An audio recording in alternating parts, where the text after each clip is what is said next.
உங்களோட கை கால் வந்து அடிக்கடி மரத்து போகுதா அப்படின்னா இது உங்களுக்கான வீடியோ தான். வணக்கம், நான் டாக்டர் சுசிதா லட்சுமி அனீஷ். இந்த வீடியோவில் வந்துட்டு நம்ம வந்து கால் மரத்து போகிறத பற்றி பார்க்கலாம். அதாவது கால் மட்டும் கிடையாது, கையாக இருக்கட்டும் இல்லை உடலோட ஒரு பகுதி ஃபுல்லாகவே வந்து மரத்து போகிற தன்மை நிறைய பேருக்கு இருக்கும்.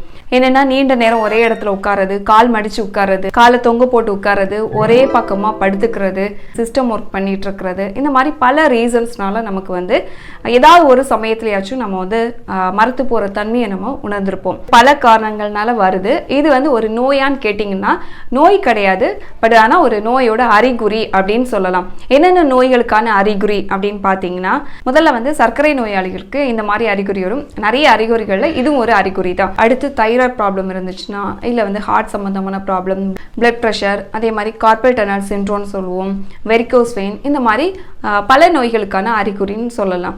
எப்பயாவது ஒரு தடவை இந்த மாதிரி ஏற்பட்டுச்சுன்னா பயப்பட வேண்டாம். ஆனால் அடிக்கடி நமக்கு இதே மாதிரி மரத்து போகிற தன்மை, ரொம்ப நேரம் வந்து நீடிச்சிருக்கிறதோ இல்லை நடக்க முடியாமல் ஆகிறது, கால் வந்து ஒரு கூச்ச சுபாகம் இருக்கிற மாதிரி இருக்கும். இந்த மாதிரி டைமில் கண்டிப்பாக நம்ம டாக்டர் கிட்ட கன்சல்ட் பண்ணணும்.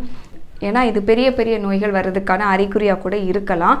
பார்த்தீங்கன்னா மல்டிபிள் ஸ்க்ளீரோசின்னு சொல்லுவோம். பக்கவாதம் வர்றதுனாலையும், அதே மாதிரி முதுகெலும்புலையோ இல்லை வந்துட்டு தலையில் ஏதாவது மூளையில் ஏதாவது கட்டிகள் ஏற்பட்டுச்சுன்னா கூட நமக்கு இந்த மாதிரி அறிகுறி ஏற்படும். முதல்ல வந்து எதுக்காக நமக்கு வந்து இந்த மாதிரி மரத்து போகிற தன்மை ஏற்படுதுன்னு பார்த்தீங்கன்னா, எல்லாருக்கும் தெரிஞ்ச ஒன்று தான், ரத்த ஓட்டம் இல்லாமல் இருக்கிறது. நம்ம ரத்த ஓட்டம் எவ்வளோக்கு எவ்வளோ முக்கியம்னு நம்ம எல்லாருக்குமே தெரிஞ்சிருக்கும்.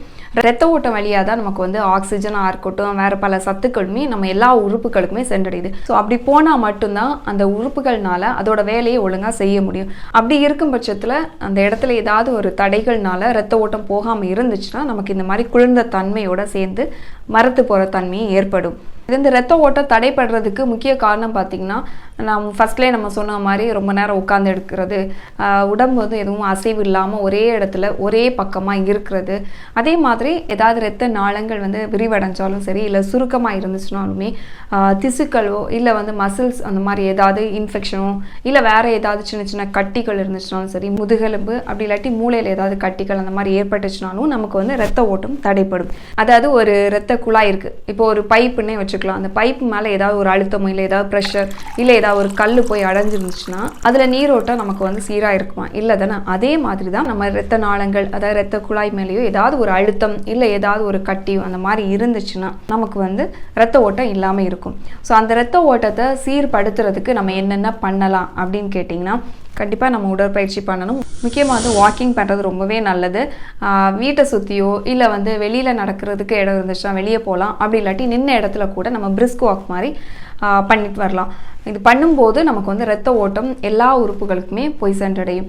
அதே மாதிரி குளிக்கிறதுக்கு முன்னாடி கண்டிப்பாக வந்து எண்ணெய் தேய்ச்சி, அதாவது உடம்பு ஃபுல்லாகவே இந்த மாதிரி பிரச்சனை இருக்கிறவங்க கை கால் இதெல்லாமே வந்துட்டு எண்ணெய் தேய்ச்சி ஒரு 10 நிமிஷம் நேரம் கேப் விட்டதுக்கப்புறமா குளிச்சுட்டு வரும்போது நல்ல பலன் அடிக்கும். அப்பப்போ வந்து சுடு தண்ணியில் கொஞ்சம் உப்பு போட்டு உடம்பு குளிச்சுட்டு வரும்போதும் ரத்த ஓட்டம் கொஞ்சம் சீராகும்.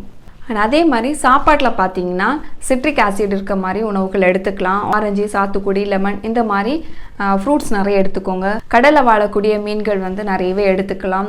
இறைச்சி வகைகள் எடுத்துக்கலாம். மஷ்ரூம் கண்டிப்பாக எடுத்துக்கோங்க. நிறைய நட்ஸ் எடுத்துக்கோங்க. கேஷ்யூ நட்டாக இருக்கட்டும், பாதாம், இதில் எல்லாமே நிறைய மெக்னீஷியம், பொட்டாசியம் இந்த மாதிரி நிறைய இருக்குது. எல்லாமே நம்ம சாப்பிடும்போது ரத்த நாளங்கள் வந்துட்டு விரிவடையும். அதே மாதிரி கொஞ்சம் ரிலாக்ஸ் ஆகும். ரத்த ஓட்டம் சீராக இருக்கிறதுக்குமே ரொம்பவே ஹெல்ப் பண்ணும். கண்டிப்பாக வந்து பூண்டு எடுத்துட்டு வாங்க. டெய்லியுமே வந்துட்டு நம்ம உணவில் எடுத்துக்கிறோம். அதை தவிர கூட நம்ம பூண்டு வந்து பாலில் வேக வச்சு எடுத்துக்கலாம். இல்லை வந்து தனியாக வந்து வேக வச்சு கூட நம்ம எடுத்துகிட்டு வரலாம். பூண்டில் இருக்கக்கூடிய சல்ஃபருமே வந்து நம்ம வந்து ரத்த நாளங்கள் வந்து ரிலாக்ஸ் பண்ண வச்சு ரத்த ஓட்டத்தை வந்து சீர்படுத்தும். அதே மாதிரி சின்ன வெங்காயம் கூட அதுலேயே வந்து ஃப்ளாவனாய்ட்ஸ் எல்லாம் இருக்குது. ஸோ அதுவுமே ரத்த ஓட்டத்தை சீர்படுத்துகிற தன்மை அதில் இருக்குது. ஸோ கண்டிப்பாக இது ரெண்டுமே ரொம்ப நல்ல பலன் அளிக்கும். அடுத்து வந்துட்டு நிறைய ஜூஸஸ் எடுத்துக்கோங்க. ஜூஸஸ் பார்த்தீங்கன்னா பாட்டில் ஜூஸஸ் கிடையாது. பீட்ரூட் கண்டிப்பாக தினமும் எடுத்துகிட்டு வாங்க. நெல்லிக்காய் ஜூஸ் எடுத்துக்கலாம், கேரட் ஜூஸ் எடுத்துக்கலாம். இதெல்லாம் தினமும் நம்ம எடுத்துகிட்டு வரும்போது ரத்த ஓட்டம் சீராகும். இன்னொரு விஷயம் என்னென்னா, ரத்தம் வந்து கம்மியாக இருந்துச்சுனாலும் ரத்த ஓட்டம் சீராக இருக்காது. ஸோ பீட்ரூட், கேரட், நெல்லிக்காய் இதெல்லாம் எடுத்துகிட்டு வரும்போது ரத்தமுமே நமக்கு அதிகமாகும். அதே மாதிரி நிறைய கீரை வகைகள் எடுத்துகிட்டு வரலாம். முருங்கைக்கீரையாக இருக்கட்டும், அகத்திக்கீரையாக இருக்கட்டும், எல்லா வகையான கீரைகளுமே ரொம்பவே ஹெல்ப் பண்ணும். மாதிரி கை கால் மரத்து போகும்போது மரத்து போகிற தன்மை மட்டும் கிடையாது, வலி கூட ஏற்படும். வலி, பாதை எரிச்சல் இதெல்லாமே கூட ஏற்படும். ஸோ அதை தவிர்க்கிறதுக்கு இந்த மாதிரி உணவு பழக்கத்தையும் கொண்டு வாங்க. அது கூடவே எண்ணெய் தேய்ச்சி குளிக்கிற பழக்கத்தையும் ஏற்படுத்திக்கோங்க. தேங்க்யூ.